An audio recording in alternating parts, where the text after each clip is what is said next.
सुबह एक औरत रोजमर्रा की तरह काम करते हुए दिखाई देती है। तभी आसमान में तेजी से उड़ता हुआ एक हवाई जहाज दिखता है और उसके नीचे से एक बम निकलता है जो तेजी से धरती की तरफ बढ़ता है।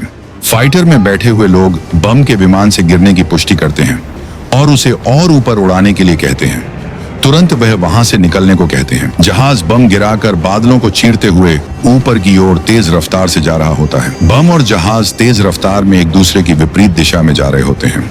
अचानक लोगों की नजर आसमान से नीचे गिरते हुए उस चमकदार और बड़े चीज पर पड़ती है, क्योंकि उसका आकार बहुत बड़ा था। बच्चों की नजर उस पर पड़ती है जो वहां खेल रहे थे। वे आपस में बोले, जहाज तो रोज ऊपर से उड़ते हैं, पर यह क्या गिर रहा है? जहाज पर बैठे लोगों के भी दिल तेजी से धड़क रहे थे। सांसें थम सी रही थीं, मानो आज कुछ अलग ही होने वाला हो। उनकी प्रतिक्रिया से साफ पता चलता था कि उन्हें भी नहीं पता था, वे बस हिदायतें निभा रहे थे। अब वह घड़ी बहुत नजदीक आ चुकी थी। लोग रोजमर्रा की तरह अपने काम पर जा रहे थे।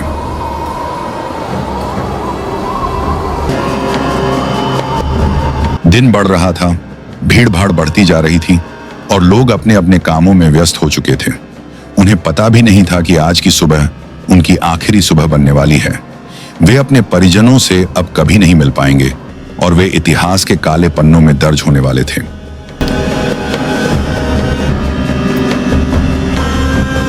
जैसे ही बम जमीन से टकराया, उसके अंदर मौजूद भारी परमाणु यूरेनियम के छोटे छोटे भाग आपस में टूटने लगे। हर टूटने से और छोटे कण न्यूट्रॉन्स बाहर निकले, जो आगे के परमाणुओं से टकराकर उन्हें भी फोड़ने लगे। यह क्रिया एक के बाद एक तेजी से बढ़ती गई। इन लगातार टूटनों से अचानक बहुत बड़ी मात्रा में ऊर्जा और रोशनी निकल आई और वही पल भर में भयानक विस्फोट और तबाही बन गया। और कुछ ही सेकंड बाद पूरा शहर एक चमकदार सफेद रोशनी से नहा गया। ऐसा लगा मानो सूरज जमीन पर उतर आया हो। उस तेज रोशनी ने आंखें जला दी, गर्म लपटों ने शरीर झुलसा दिए। खिड़कियों के शीशे टूटकर लोगों के शरीर में धंस गए। दीवारें गिर गईं, सड़कें उखड़ गईं। लोग चीखते हुए इधर उधर भागने लगे, लेकिन उनके कदम जैसे बंध गए हों। कुछ ही सेकंड में पूरा शहर राख और धुएं में बदल गया। आसमान में उठता हुआ वह विशाल काला बादल आज भी दुनिया का सबसे डरावना निशान है। हिरोशिमा की वो सुबह इंसानियत के लिए हमेशा एक सबक है, लेकिन सवाल यह है कि क्या हमने उस सबक से कुछ सीखा?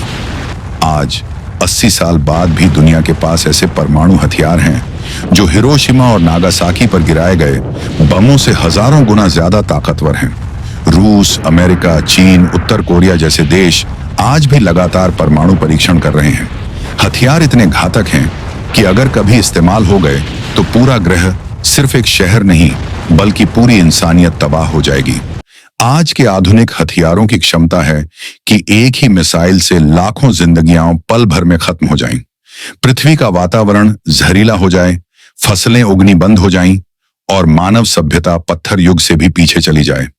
सोचिए, अगर हिरोशिमा जैसा नरसंहार, जिसने लाखों जिंदगियां एक झटके में निगल ली, इतना भयावह था, तो आज के अत्याधुनिक परमाणु हथियार कितना बड़ा कहर बरपा सकते हैं। हमें याद रखना चाहिए, परमाणु शक्ति विज्ञान की प्रगति के लिए है, मानवता के विनाश के लिए नहीं। हिरोशिमा की राख आज भी हमें पुकार रही है कि ऐसी गलती दोबारा मत करना। दोस्तों, जो दर्द, जो चीखें और जो विनाश हिरोशिमा ने देखा, वो इतिहास की सबसे डरावनी यादों में से एक है। लेकिन आज भी दुनिया हथियारों की दौड़ में अंधी होकर भाग रही है। अगर इंसान ने अब भी होश नहीं संभाला तो अगली बार शायद बचने वाला कोई न बचे। हिरोशिमा की राख आज भी चीख चीख कर इंसानियत को चेतावनी दे रही है कि अगर इंसान ने अब भी होश नहीं संभाला तो अगली बार सिर्फ राख बचेगी, इंसान नहीं। इतिहास लिखने वाला भी कोई नहीं बचेगा। दोस्तों, ये कहानी सिर्फ अतीत की याद नहीं है बल्कि भविष्य के लिए सबक है।